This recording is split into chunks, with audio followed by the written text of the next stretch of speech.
नमस्कार, आदाब, this is सार्थक and welcome back on the Sunday show. चलिए शुरू करते हैं न्यूज की बात एंटरटेनमेंट के साथ। हफ्ते की सबसे बड़ी खबर, 131st constitutional amendment bill Lok Sabha में फेल हो गया है। How big is this? Let me put this into perspective. 2014 से ये ऐसा पहला बिल है जो पास होकर कानून नहीं बना, फेल कर गया ग्राउंड पे। 16 अप्रैल को पार्लियामेंट में एक स्पेशल सेशन बुलाया गया था जिसमें सरकार 3 बिल लेके आई थी, जिसमें से 2 थे, एक था डिलिमिटेशन बिल और एक था 131st कॉन्स्टिट्यूशनल अमेंडमेंट, जिसमें हमारे जो पार्लियामेंट की लोकसभा है जहां पे ये पास नहीं हो पाया, उसी सभा की सीट्स को 543 से बढ़ा करके 850 करीब करना था। अभी कॉन्स्टिट्यूशनल अमेंडमेंट है तो इसमें 2/3 मेजोरिटी चाहिए होती है, पर रिजल्ट आया 298 इन फेवर, 230 अगेंस्ट, फेल कर गया। बाकी 2 बिल जो इंट्रिंसिकली लिंक्ड थे वो भी फ्लोर पे नहीं आए। फिर स्वरूप भाई बोलते हैं यार ईवीएम होता तो बीजेपी जीत जाती। एक तो तुम लोग ना अपनी पार्टी की पोल खुद ही खोल दिया करो। BJP already knew this was coming. Now in the coming days expect a long house-to-house campaign to build a narrative that the opposition stood against women representation. एक second, why is this delimitation against women representation? बताता हूं मैं। But भाई सही है, अखबार में add छप गए उस चीज को लेके कि ऑपोजिशन एंटी वुमेन है। Gift condoms not Lok Sabha seats to those who can not control population. ये अलग ही लाइन पे चल रहा है। Shah T20, Gadkari E20, Modi 420। अब देखो, अगर सीट्स बढ़ेंगी तो भाई कॉन्स्टिट्यूएंसीज बढ़ेंगी, और कॉन्स्टिट्यूएंसीज बढ़ेंगी मतलब एग्जिस्टिंग कॉन्स्टिट्यूएंसीज को तुमको रीड्रॉ करना पड़ेगा, और इसी पूरी प्रोसेस को कहते हैं डिलिमिटेशन। इसके बारे में पहले भी शो में बात कर चुके हैं। अब तुम पॉलिटिक्स थोड़ा भी फॉलो करते हो तो तुम्हें याद होगा कुछ सालों पहले नारी शक्ति अधिनियम आया था कि भाई पार्लियामेंट में 33% सीट्स वुमेन के लिए रिजर्व्ड होंगी, और सरकार कह रही थी कि हमें वो करना है, इसके लिए हमें डिलिमिटेशन करना पड़ेगा। पहले हम नई नई सीट्स बना लेंगे ना, तभी तो उसमें हम रिजर्वेशन देंगे औरतों को। तो एक तरह से डिलिमिटेशन और वुमेन रिजर्वेशन को साथ में लेके सरकार चल रही थी। अच्छी बात है, वुमेन रिजर्वेशन आना चाहिए, रिप्रेजेंटेशन बढ़नी चाहिए, पर डिलिमिटेशन से ऑपोजिशन को प्रॉब्लम है। बताता हूं क्यों। हमारे देश का कॉन्स्टिट्यूशन कह लो या वर्किंग कह लो, ऐसे काम करती है कि जहां पे ज्यादा आबादी होती है वहां पे ज्यादा सीट्स मिलती हैं, उन्हीं स्टेट्स को ज्यादा फंडिंग मिलती है।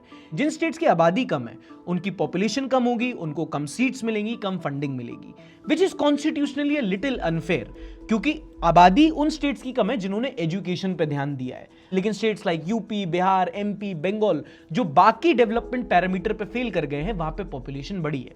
मोटा मोटा ये हिसाब है, और सरकार जानती है अगर डिलिमिटेशन हुआ तो इन जगह पे सीट्स बढ़ेंगी जहां पे उनका वोटर बेस ज्यादा है, तो उनको इलेक्शन जीतना ज्यादा आसान होगा। 850 सीटें यानी कि ज्यादा सीट, ज्यादा भाषण, ज्यादा MP और ज्यादा फॉर्च्यूनर की सेल्स। तो ऑपोजिशन इसी को लेके अड़ गई कि वुमेन रिजर्वेशन तो बहाना है, तुमको दरअसल अपनी सीटें बढ़ाना है। आप डिलिमिटेशन इसलिए करना चाहते हो क्योंकि आपकी पार्लियामेंट में ज्यादा सीट्स रहे, और ये आप कर रहे हो वुमेन रिजर्वेशन की आड़ में। ये है पूरा मसला, इसीलिए निखिल सैनी भाई ये कॉमेंट कर रहे थे। बट सरकार ने भी हार नहीं मानी है। किरण रिजिजू बोल रहे हैं कि मॉडिफिकेशंस के साथ हम ये बिल दोबारा लेके आएंगे। अब आगे आगे देखो होता है क्या। इस टाइम पे इलेक्शन, IPL, वर्ल्ड वॉर, इतनी सारी चीजें चल रही हैं दुनिया में, लेकिन मेरे कमेंट सेक्शन में जितनी डिमांड TCS केस की है उतनी तो अमित शाह वुमेन रिजर्वेशन की नहीं कर रहे। यहाँ टाटा कन्वर्जन सर्विसेज का अगर आपको केस नहीं पता, हम लोगों ने मिडवीक एपिसोड में डिस्कस किया था। दरअसल TCS नासिक की वुमेन एम्प्लॉइज ने कंप्लेन की थी कि उनके मैनेजर्स उनको कई टाइम से फोर्स कन्वर्जन, डाइट पुलिसिंग, नमाज पढ़ने, टोपी पहनने, इस सब चीज के लिए फोर्स कर रहे थे, मतलब लव जिहाद का एंगल। और जब उन्होंने HR से अपनी कंप्लेन करने की कोशिश की तो HR ने बोला चलता है, कॉर्पोरेट में सब तो होता है। फिर जब उन्होंने पुलिस में कंप्लेन फाइल की तो कुछ महिला पुलिसकर्मी अंडर कवर होके गई, और तब उनके साथ भी यही हुआ, और तब ये पूरा भांडाफोड़ हुआ। और फिर पुलिस ने छापा मारा और रिलीजियस कोअर्जन, वर्कप्लेस हरासमेंट के तहत 7 TCS एम्प्लॉइज को अरेस्ट कर लिया गया है, मोस्ट ऑफ देम मुस्लिम्स। ये न्यूज थी जो मैंने मिडवीक एपिसोड में बताई, तब मामला थोड़ा नया नया था। तो मैं कमेंट पढ़ाता हूं मैं। I didn't expect Sarthak to brush off TCS topic like this. I thought he was supposed to be the neutral content creator. Why else would I follow this channel? मेरी शक्ल तो क्यूटनेस में भी no. So glad that his subscribers are not dumb, but you are. The heat turn a serious issue of sexual harassment into meme review is so disgusting. अच्छा, लोग बना रहे हैं, मैं रिव्यू नहीं करूं। I have noticed how brilliantly Sarthak avoids the topic that hurts his agenda with meme while including the news to keep neutral mask.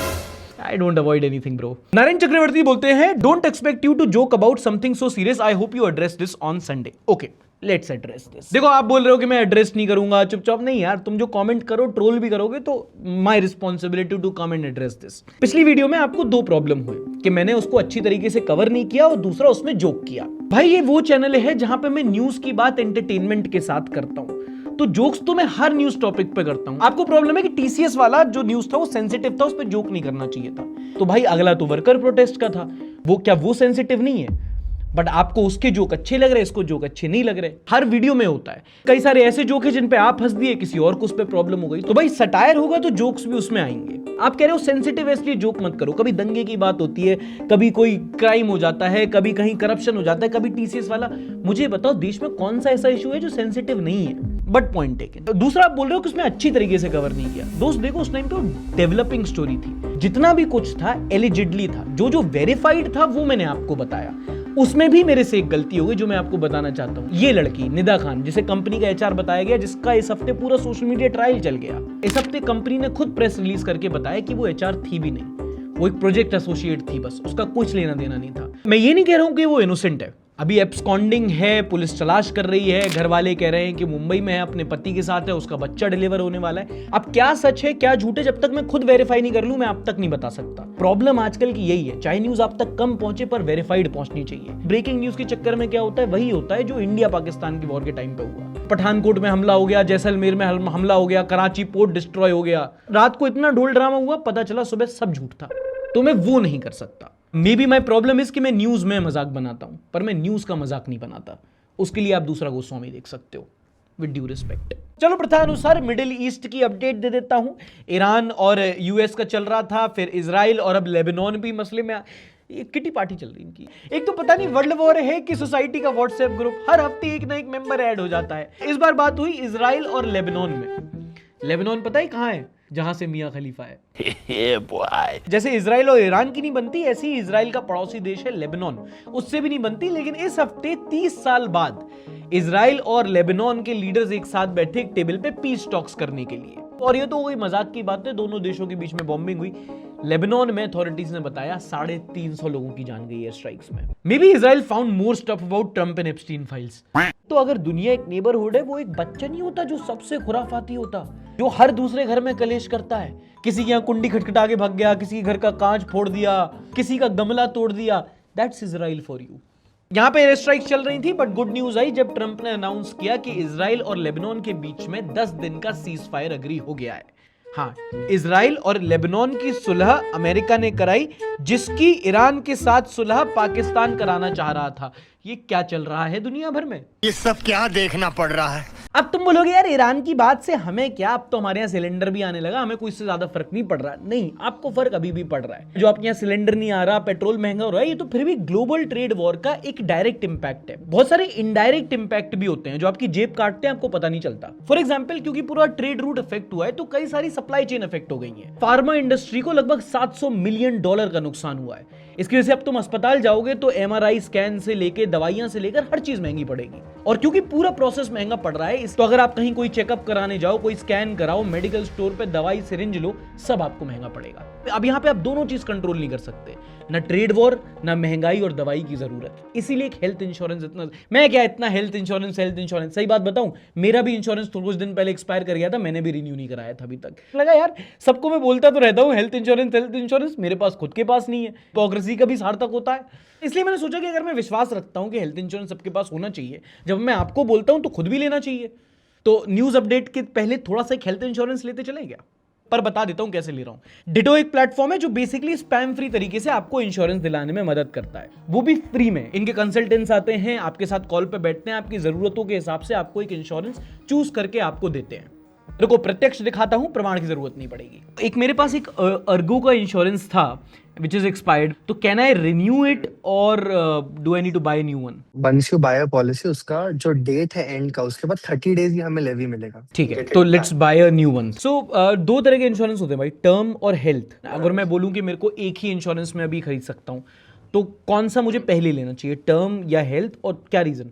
So I think अगर आप यंग हो तो सबसे पहले टर्म इंश्योरेंस लेने का देखो, बिकॉज उसमें आपका प्राइस बहुत कम है। और ये तभी होगा ना जब मैं, तभी मिलेगा। अच्छा, और अगर जैसे कि क्योंकि मैं जैसी जीवन जीता हूँ, मेरा थोड़ा ऐसा है कि मतलब मरने के चांसेस कम है, पीटे जाने के ज्यादा हैं, तो उसके लिए अगर मुझे हेल्थ लेना हो तो यस, वेरी इंपॉर्टेंट, बिकॉज कैसे है, जब आप यंग हो ना तभी आपको मेडिकल इशू नहीं है, तो आप अगर अभी हाँ। हेल्थ इंश्योरेंस लोगे ना तो आपको सबसे बेस्ट पॉलिसी मिलेगा लो कॉस्ट में। ऐसा कुछ होता है इन्फ्लुएंसर डिस्काउंट? नहीं, फ्रैंकली स्पीकिंग सबको सेम प्राइस पे मिलता है। सबको सेम प्राइस पे ऐसा क्यों मिलता है यार? आपको सिर्फ प्रोसेस फॉलो करना and I will help you with that. Okay, Yes, सन नहीं है yes, मेरे good to पास, मेरे पास डॉटर भी नहीं है। कवर की बात हो रही है 10 या 15? I think 10। 10 फिर safe side 15। Calculate premium, compare भी करवा रहा है भाई, ठीक है भाई। आप देख सकते हो 10,000 रुपए अभी है premium. Okay, thank you so much, Swapnil bhai. For me, this is like the second time buying insurance, but the way you helped me navigate through all this is something which अगर मैं अपने आप से करता तो नहीं कर पाता। अब मैंने ना एक बार पहले पर्सनली भी हेल्थ इंश्योरेंस बाई किया था और यहाँ पे डिटो में स्वप्निल भाई ने जैसे बताया उनके साथ भी किया। डिफरेंस बता देता हूँ प्रैक्टिकली जो मुझे क्या लगा। एक तो इन्होंने ना कुछ चीज़ें ऐसी थी जो एक्सप्लेन अच्छी तरीके से की, ऐसा लग रहा था कोई टीचर समझा रहा है कि देखो भाई ये पढ़ लो, ये एग्जाम में आएगा। तो it was easy, quick and I think tailored for me. अगर आप भी ऐसे ही कंसल्टेशन के बाद अपना हेल्थ इंश्योरेंस बुक करना चाहें तो आप डिटो की वेबसाइट पे जा सकते हो। स्वप्निल भाई जैसे ही आपको एक काउंसलर मिलेंगे जिनसे आप फ्री में कंसल्टेशन ले सकते हो कि आपको कौन सी पॉलिसी खरीदनी है। वो सारे पेपर वर्क में आपको हेल्प करेंगे और बाद में क्लेम सपोर्ट भी लेंगे। एंड बेस्ट पार्ट इज कि अगर आपका बाद में मन बदल जाता है कि अब नहीं चाहिए हमको इंश्योरेंस, तो भी आपको कोई स्पैम कॉल्स नहीं आएंगे कि हाँ भैया अब तब तो आधे घंटे दिमाग चाटा था तुमने, चलो पॉलिसी लो। नो स्पैम कॉल्स पॉलिसी है डिटो की। अगर आप एक फ्री कंसल्टेशन बुक करना चाहो तो डिस्क्रिप्शन में और पिन कमेंट पे मैंने लिंक दे रखा है। Okay, next news. आईपीएल चल रहा है, विराट भैया फिर से फॉर्म में आ गए। इस टाइम पे इस सीजन के हाईएस्ट रन स्कोरर हैं, ऑरेंज कैप उनके पास है, लेकिन फिर भी अपनी परफॉर्मेंस के चक्कर में न्यूज में नहीं है। क्या हुआ? वही ऐप एल्गोरिदम का ग्लिच। इंस्टाग्राम पे फिर से एक की फोटो लाइक हो गई भाई से। ये एक जर्मन इन्फ्लुएंसर हैं, इनके डीएम नोटिफिकेशन फ्लड कर गए इस हफ्ते। क्यों? क्योंकि एक इंडियन क्रिकेटर ने इनकी फोटो लाइक कर दी थी। अकाय भाई जर्मनी सेटल होना चाहते हैं, फिर से लेके जाएगा प्रेमानंद जी महाराज के पास। और ये न्यूज बताने का मेरा ऑब्जेक्टिव गॉसिप करना नहीं है, बल्कि ये बताना है कि हमारे देश में सेलिब्रिटी होना कितना मुश्किल है। खासकर जब आप इतने बड़े लेवल पे पहुंच जाते हो कि आपकी छोटी सी छोटी हरकत आपके देश की ब्रेकिंग न्यूज बन जाती है। उस देश में जहां हर रोज खतरनाक से खतरनाक क्राइम हो रहे हैं, वहां के देश का युवा इस चीज से हिल जाता है कि अरे विराट कोहली ने फोटो लाइक कर दी। अरे कर भी दी तो क्या भाई, बाहर जाना छोड़ो, लोगों से मिलना छोड़ो, बात करना छोड़ो, उसका खुद का अंगूठे का टैब भी उसका नहीं है। और फिर लोग बोलते हो बाहर क्यों शिफ्ट हो गया? इसीलिए हो गया भाई, वो कुछ लाइक कर दे रहा है तो लोग पागल होकर न्यूज बना दे रहे हैं। मैं न्यूज बना के लाइक मांग रहा हूं तो लोगों को फर्क नहीं पड़ रहा। दोस्तों ऐसे तो अंडररेटेड ही रह जाऊंगा। अगली खबर है इनको लेकर, आम आदमी पार्टी के तेज प्रताप यादव। ये भारतीय इतिहास के पहले नेता हैं जिन्हें वोट से ज्यादा लाइक्स मिले हैं। अभी कुछ दिनों पहले आम आदमी पार्टी ने इन्हें राज्यसभा के डिप्यूटी लीडर के पोस्ट से हटा दिया था। अब आम आदमी पार्टी ने राघव चड्ढा का Z+ सिक्योरिटी कवर भी हटा दिया कि ना सर पे हाथ ना कंधे पे। लेकिन शायद आम आदमी पार्टी ने थोड़ा अंडरस्टिमेट कर लिया, क्योंकि ये एक तेज प्रताप नहीं, शरद पवार है। समझ रहे हो? समझ रहे हो आप? समझ रहे हो ना? और यहां आम आदमी पार्टी ने उनकी सिक्योरिटी हटाई, वहां होम मिनिस्ट्री ने उन्हें Z सिक्योरिटी दे दी, क्योंकि इंटेलिजेंस ब्यूरो के हिसाब से इनकी प्रोफाइल को खतरा है शैडो बैन होने का। अच्छा, इनको रिप्लेस किया गया था अशोक मित्तल से, जो LPU के चांसलर है। और अब ईडी ने अशोक मित्तल और उनके बिजनेसेस पर रेड मारी है। इतना ऑब्वियस कौन करता है यार? Now this is getting too obvious guys. आज अगर जिंदा होते तो वो भी चौंक जाते। It is absolutely clear that now Raghav Chadha will join BJP. Otherwise, the Rajya Sabha ticket is certain. भैया यही है कांग्रेस, आम आदमी पार्टी में आम आदमी पार्टी, बीजेपी में बीजेपी, कांग्रेस में, ये सारे मिलके हमको पागल बना रहे हैं। He's one of the reasons Indian youth still have faith in the phrase good leaders exist. So does good PR teams. ये रिश्ता क्या कहलाता है। Finally, Chadda has joined the Chaddi gang. Comment of the year award. अभी I think Raghav Chadha would become the CM of West Bengal if BJP wins. ये क्या पक रहे हो मां? But I kind of get why he's saying West Bengal, क्योंकि राघव चड्ढा ने आम आदमी पार्टी में खेला तो खेला। एंड अगर ही बाद में बीजेपी ज्वाइन करते हैं तो समझ में आ जाएगा। First day as a spy in Aam Aadmi party, BJP का हमजा।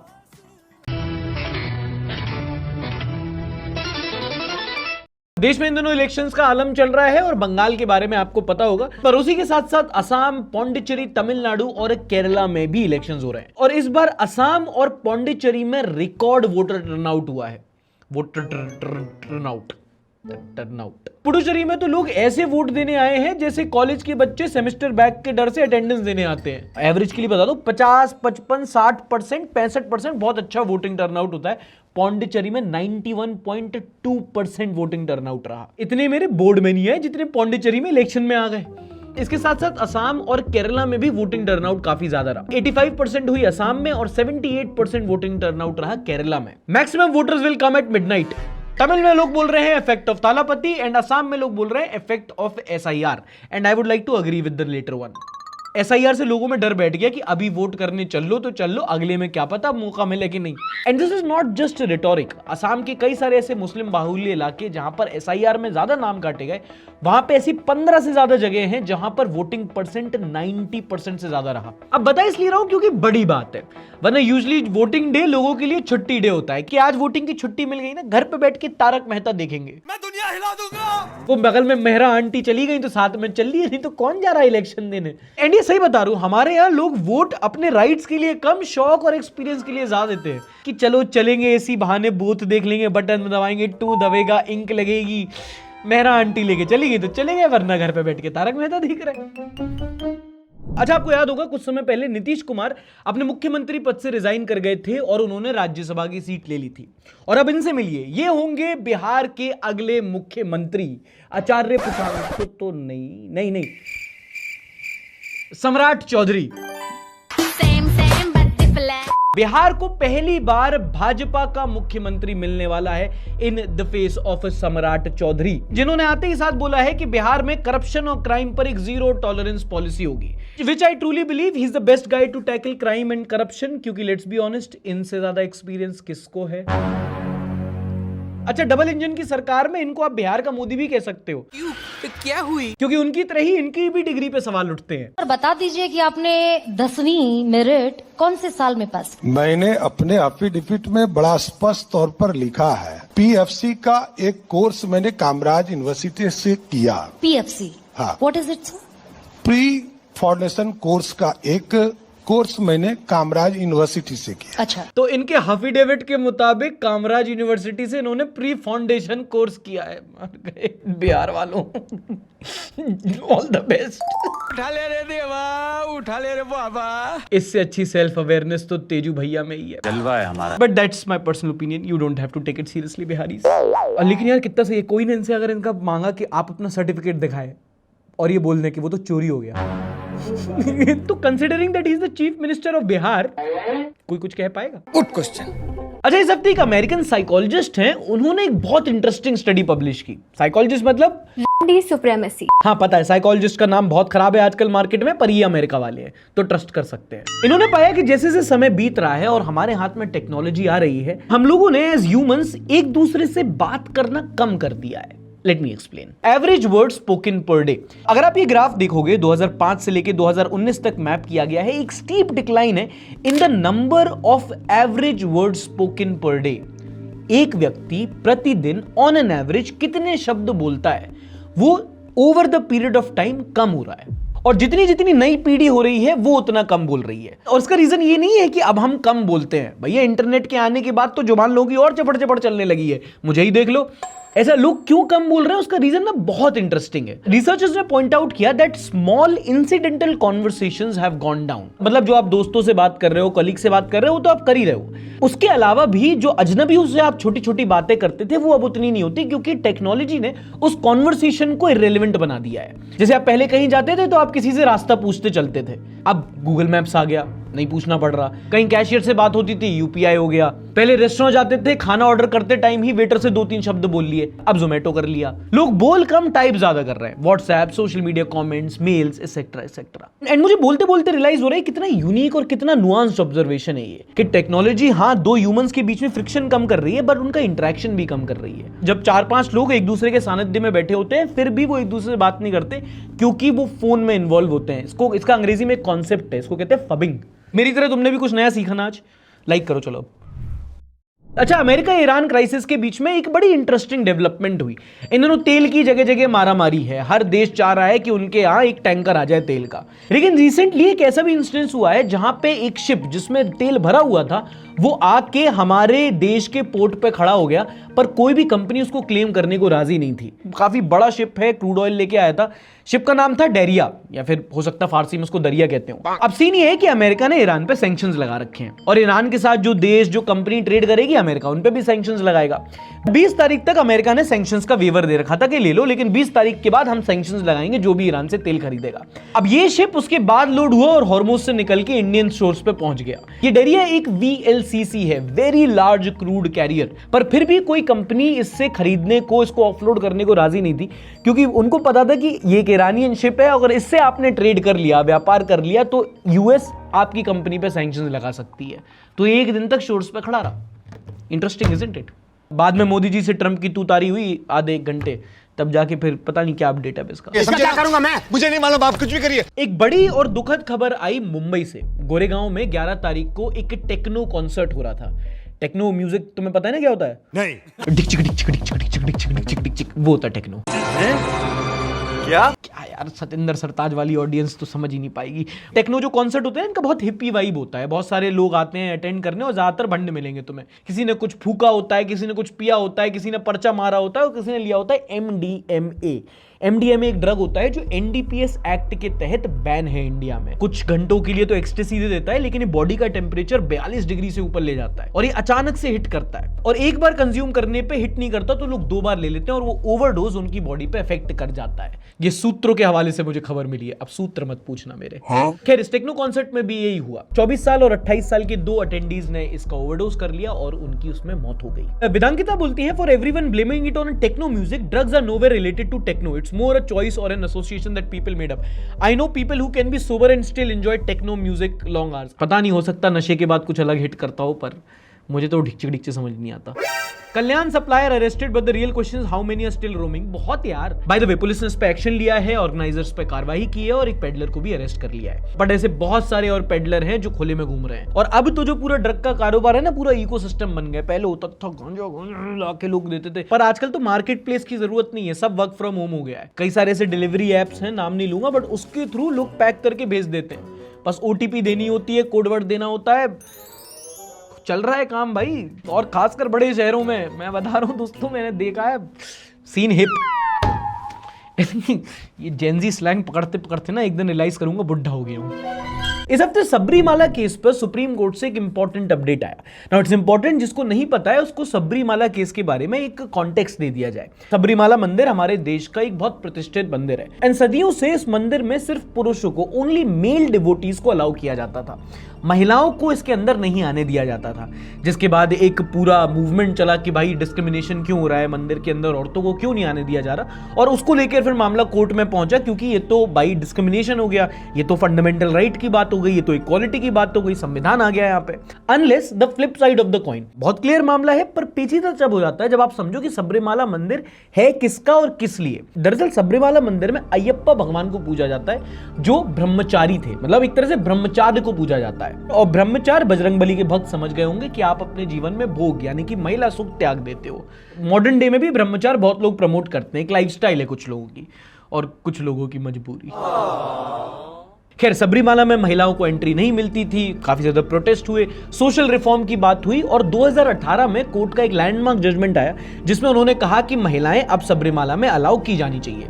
2 महिलाएं उसके बाद उसमें गई, लेकिन उनको एंट्री नहीं दी गई। बहुत ज्यादा प्रोटेस्ट हो गए। लोगों ने बोला कि भैया ये क्या बात हुई, ये हमारी मान्यता की बात है, इसमें कोर्ट कहां से आई, ये हमारी रिलीजियस फ्रीडम की बात है। बाद में जब प्रोटेस्ट ज्यादा बढ़ गए तो कोर्ट ने भी अपने जजमेंट को हायर बेंच को रेफर कर दिया, क्योंकि बहुत सेंसिटिव है। हाँ, एक पॉइंट पे सोशल रिफॉर्म की बात है कि महिला को क्यों एंटर नहीं करने दिया जा रहा, बट रिलीजियस फ्रीडम भी कि भाई वहां पे ब्रह्मचार्य का होता है, तो एक मान्यता वाली भी बात आ जाती है। और कोर्ट कोई भी डिसीजन देगा वो एक प्रेसिडेंट सेट करता है आने वाले जजमेंट्स के लिए। इतना समझ गए? अब इस हफ्ते कोर्ट ने क्या कहा? कोर्ट ने कहा है चित भी मेरी पट भी मेरी, और कहा है कि हाँ, सोशल रिफॉर्म जरूरी है, पर सोशल रिफॉर्म के नाम पे रिलीजन को हॉलो आउट नहीं कर सकते। मतलब अगर वहां पे कोई ऐसी प्रथा चली आ रही है जिसमें महिलाओं के खिलाफ डिस्क्रिमिनेशन हो रहा है, वो हम खत्म कर देंगे, अबॉलिश कर देंगे, लेकिन अगर कोई मान्यता है जो रिलीजन का कोर बिलीफ है, उसको नहीं हटाया जा सकता, मतलब हॉलो आउट नहीं कर सकते। तू समझा? हाँ। नहीं तू समझा नहीं। हाँ, इंटेंशन भी यही है। अगर सड़क पे लड़ाई चल रही है तो इन्वॉल्व होने की आवश्यकता नहीं है, खड़े होकर तमाशा भी तो देख सकते हैं। गौरव जैन बोलते हैं लमाओ, aren't these the same people who are advocating for UCC, says gaurav.jain.inc। अब तुम यूजर नेम में पार्टी का नाम लिख दोगे तो फिर कैसे बायस आ जाएगा ना। Secular court shouldn't intervene in religious matters cause when it comes to secular matters religious logical doesn't work and vice versa।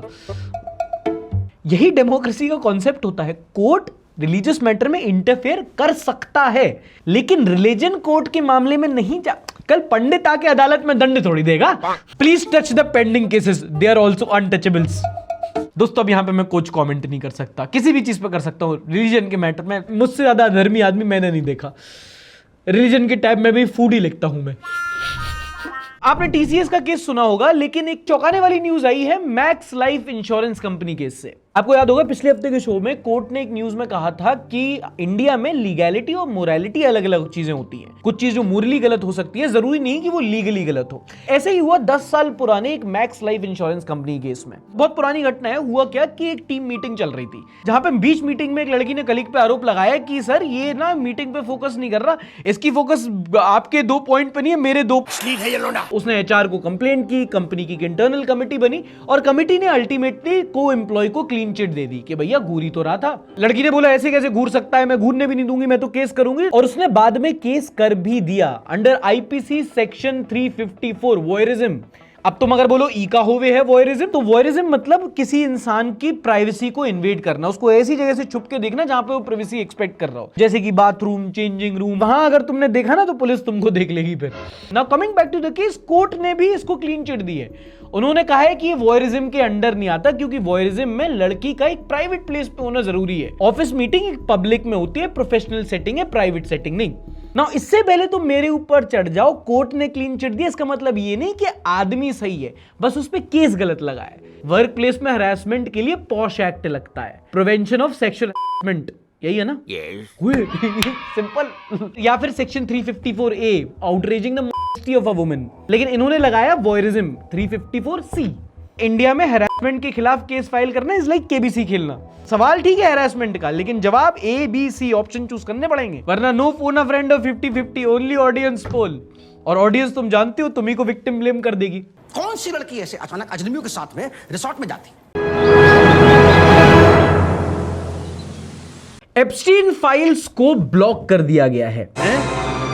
क्या? टेक्निकली फाइल्स नहीं बल्कि बार। रिसेंटली एक बड़ा साइंटिफिक ब्रेक थ्रू हुआ है जब साइंटिस्ट ने एप्स्टीन बार वायरस का एक एंटीबॉडी बना लिया है। चिंता मत करो, ये वाला वायरस और ये वाला वायरस सेम नहीं है। बहुत इंटरेस्टिंग बायोलॉजिकल इंफॉर्मेशन है। एप्स्टीन बार वायरस एक ऐसा वायरस है जो दुनिया भर की 95% पॉपुलेशन के अंदर ऑलरेडी है। चांसेस आर कि या तो मैं, या तो आप, या तो हम दोनों के अंदर ये है, और बाद में इसकी वजह से कैरियर को कैंसर और न्यूरल डिसऑर्डर जैसी बीमारियां होती हैं।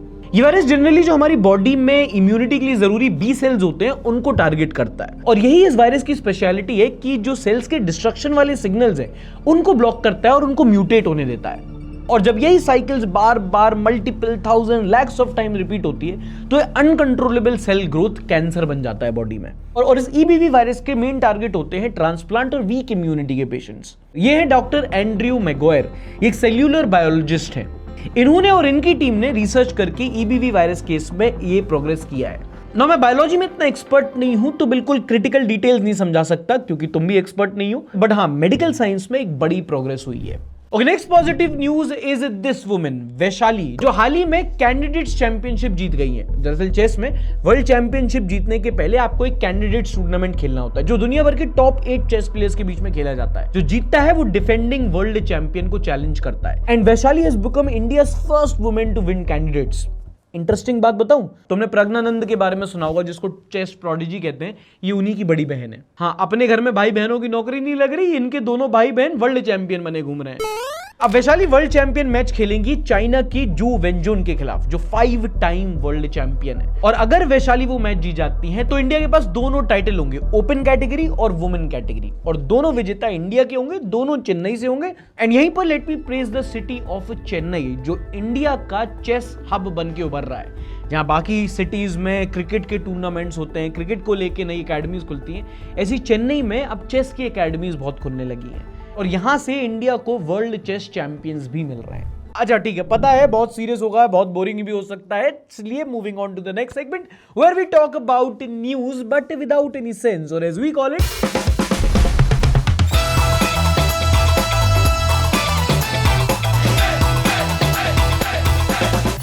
समय रहने की कसम, बेंगलुरु से आई इस हफ्ते की क्रेजी न्यूज। और ये बताते बताते अगर मैं हंसने लगूं तो माफ करना दोस्तों। आप में से बिल्ली कितने लोगों ने पाल रखी है? नॉट योर गर्ल, रियल बिल्ली, नॉट मैं बट म्याऊ म्याऊ।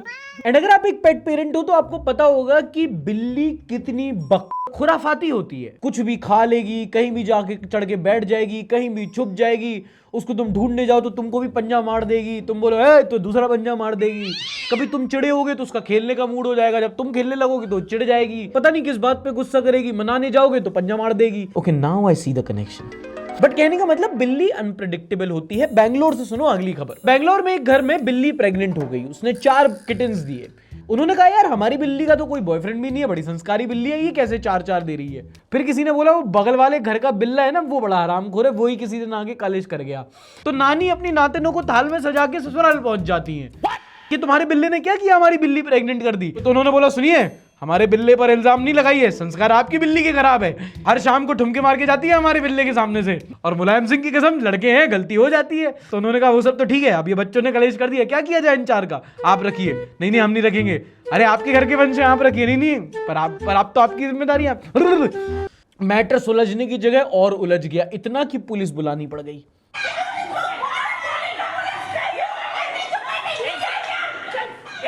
और इंस्टाग्राम के पड़ोसियों ने क्या मजे लिए हैं फिर। This is the real cat fight.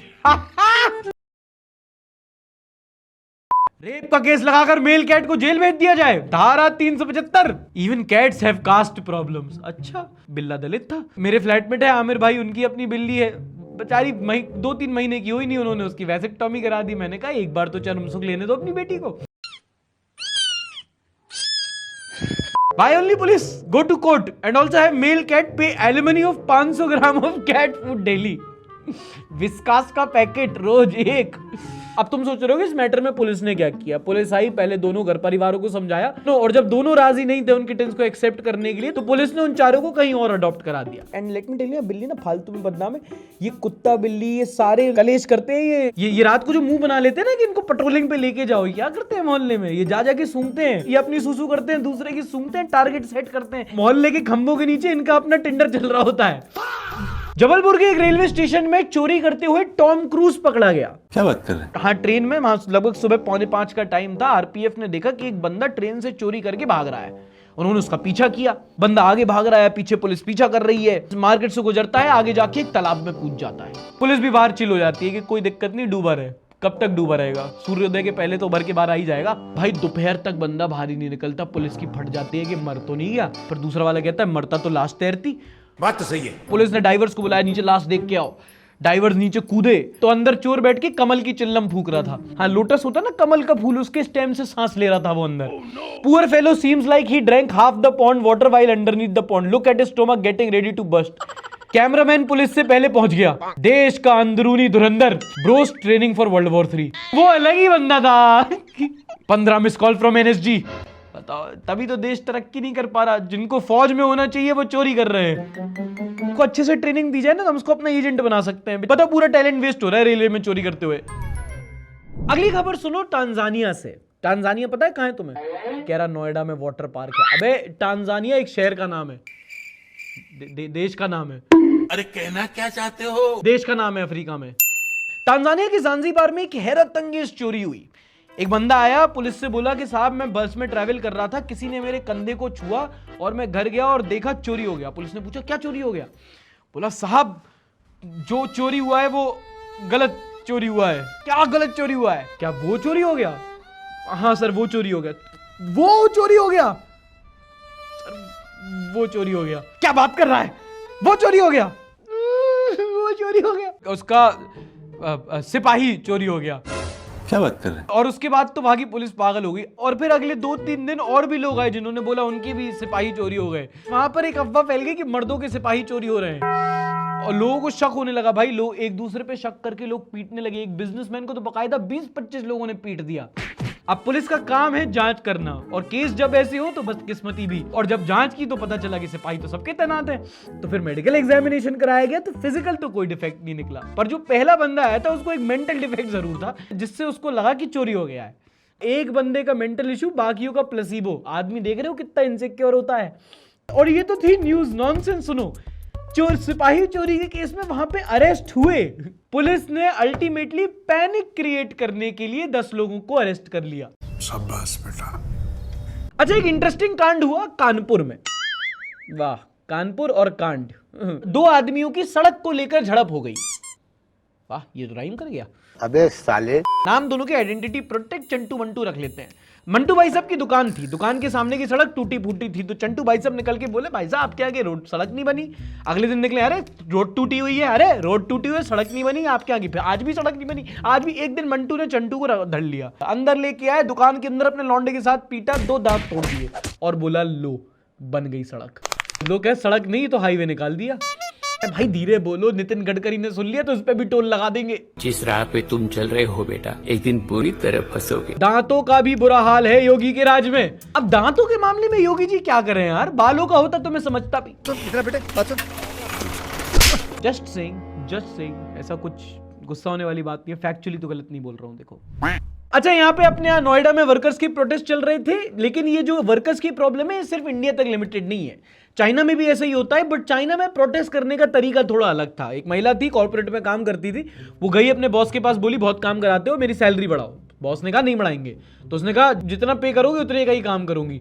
तो उसने सैलरी की प्रोटेस्ट में पता क्या किया? दफ्तर टाइम पे आई, टाइम से गई, बस बीच में सो गई, और सो के उठने के बाद बॉस के केबिन में गई सीधा। लोगों को लगा माफी मांगने गई होगी, सुलटा करने गई होगी। बॉस के केबिन से जाके उसी के सामने चॉकलेट उठा के खाने लगी, और बाद में खुद ही रोते हुए पूरी वीडियो पोस्ट करके कहानी बता रही है कि मेरा तो कुछ ऐसा करने का इंटेंशन नहीं था, मैं तो बस अपना पॉइंट प्रूव करना चाहती थी जी। Women. The correct course of action is everyone in our office is taking power apps during work hours in solidarity. हाँ, कॉर्पोरेट कंपनी थोड़ी है तो भरिया का ढाबा है, पूरा स्टाफ ही सो रहा। भाई आप बॉस होगे तो आप क्या करोगे? देखो, सोने पे मैं किसी को कुछ नहीं बोल सकता, मेरा कोई मोरल हाई ग्राउंड नहीं है, मैं खुद ही सो जाता हूँ। Now next segment, reviewing memes with the team reviews. कोई आपसे प्यार क्यों करेगा?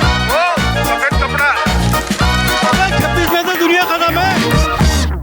ऐश्वर्या राय ने अभिषेक बच्चन को देखकर बोला पलट, पर क्या वो मुड़ा? नहीं मुड़ा। Next. What do you call a filmy mathematician? What? Alia भट्टा। मुझे अपने घर जाना है। वंदे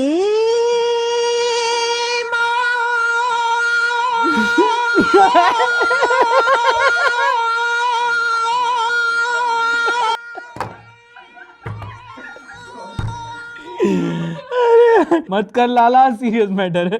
एक दिन पूरी तरह फंसोगे। Me acting sad when the relative I always sacrifice for the leave actually dies. Sir आशा की नहीं रही, आप क्या बोलना चाहेंगे? किसके लिए? आशा की नहीं रही अभी। जी सर। आज? Yes sir. Big loss to the industry. नहीं, उनके परिवार को। Why pretend suspicious? किसी ने मारा है। क्या बात कर रहे हैं? ये कुछ तो था इसकी, मतलब नॉर्मली अगर तुम सोचो तो कोई आदमी ऐसे रिएक्ट करेगा, बट इसका पक्की में से सुन लिया होगा पहले। जैसे मुझे इसने ऐसे बिहेव किया, जस्ट 5 मिनट पहले इसको पता लगा, लेकिन उसे पता है कि 5 मिनट मतलब बाहर पैप्स भी खड़े हैं, वो भी पूछेंगे, तो कैसे रिएक्ट करना है कि मतलब मुझे लगे कि पता नहीं था, अभी तुम्हें सरप्राइज एक्टिंग करनी है, सरप्राइज, और ऐसी एक्टिंग करनी है कि आर्यन खान दूसरी पार्ट 2 में भी काम दे। Big loss. इंटरव्यू के लिए आए हो? यस। Have a seat. आपकी स्किल क्या है? मैम मुझे AI लैंग्वेज आती है। ओह, साउंड्स इंटरेस्टिंग, कुछ बताइए इस बारे में। ओके। मैं अदरक हूँ रे, मुझे सुबह निकल। फिर कहते हैं जॉब खा रही है। AI will never eat your job because you will never get one. इसका पूरा क्या है? मैं अदरक हूँ रे, उसका आगे का क्या है? नहीं, अदरक का तो नहीं पता, लेकिन और भी वो स्ट्रॉबेरी वाला आता है, वो पूरा दिन फ्रूट्स के। अच्छा, बेचता रहता है। अरे आपने AI वीडियोस नहीं देखी? वो फ्रूट्स बात कर रहे होते हैं, हाँ, फिर वो कोई प्रेग्नेंट हो जाता है। हाँ, तो वो that वैसी was a कहानी होती है तो context. गंजी चुड़ैल वाली होती थी ना, वैसी ही कहानी इसकी। ये कर रहे हैं एडिटिंग ये एडिटिंग कर रहे हैं। अरे गोटेड फीड है मेरा। रिसर्च चलता है। Other college Talwinder, Nora Fatehi, Karan Aujla. Meanwhile our college.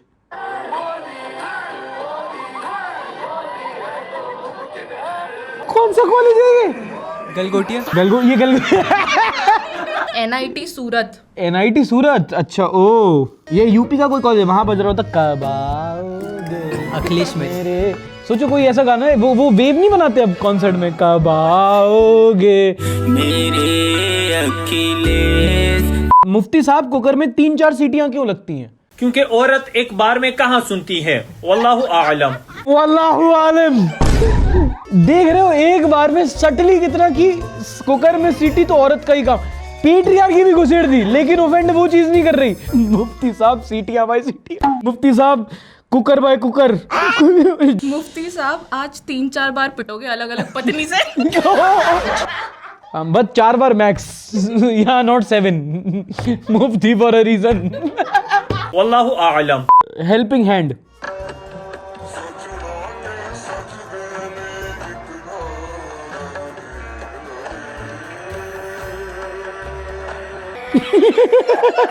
भाई कोई शर्म आया नहीं है इस जनरेशन में।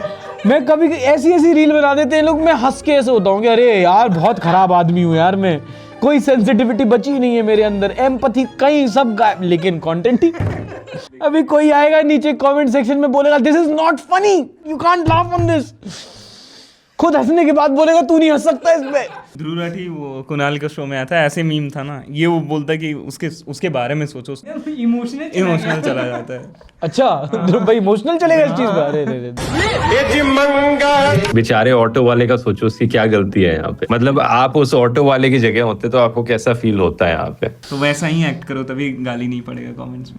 अच्छा ऐसे करना यार। Take 2 action. अबे वो खुद ध्रुव राठी जैसा लग रहा है। दोस्तों इसमें बीजेपी IT सेल की बेटी बचाएं, बहू बचाएं, महिलाएं बचाएं, नौकरी बचाएं, महंगाई बचाएं, कि वक्त बोर्ड बिल बचाएं, क्या क्या बचाएं, सब कुछ खतरे में है। तो 2014 से अब तक हमने प्राइम मिनिस्टर चुना के खतरों का खिलाड़ी चुना। ओ डिडंट सी दैट कमिंग। खतरों का खिलाड़ी। मोदी जी भी लाइक कर देंगे इसको कि तारीफ ही हो रही है। ये ऐसी रील अच्छी होती है कि बीजेपी वाले भी है कि हाँ जैसी भी है क्रिटिसाइज, लेकिन एंड में तो तारीफ ही हो गई। छोटू दादा, ये छोटू दादा ही लग रहा था ना। हाँ, सब देखो बीजेपी वाले भी, एंटी बीजेपी वाले सब कह रहे हैं कि हाँ बढ़िया है। वो सरकाज़म नहीं समझ पाते। वो सरकाज़म नहीं समझ पाते। ऐसा है, निरंजन नाम है इसका, गाली देना कमेंट में। उधर बैठने मुझे चाहिए एंगेजमेंट। बिल्कुल यार बिल्कुल। तो दोस्तों ये था इस हफ्ते का एपिसोड। पसंद आया हो तो लाइक करना, नहीं पसंद आया तो वीडियो को डिसलाइक भी कर सकते हो। अगर कोई न्यूज मिस हो गई हो तो we are very sorry, comment section में एक बार जरूर बताना, हम मिड वीक में उसको डिस्कस जरूर करेंगे। ऑल्सो इस हफ्ते हम अपने बंगाल सीरीज की एक बहुत इंपॉर्टेंट और बहुत ही ज्यादा बढ़िया डॉक्यूमेंट्री अपलोड करने जा रहे हैं चैनल पर, तो सब्सक्राइब करना मत भूलना। ऐसी और न्यूज और एंटरटेनमेंट के साथ मैं मिलूंगा आपसे next week. Till then tata, bye bye, take care and don't forget to like, subscribe and share.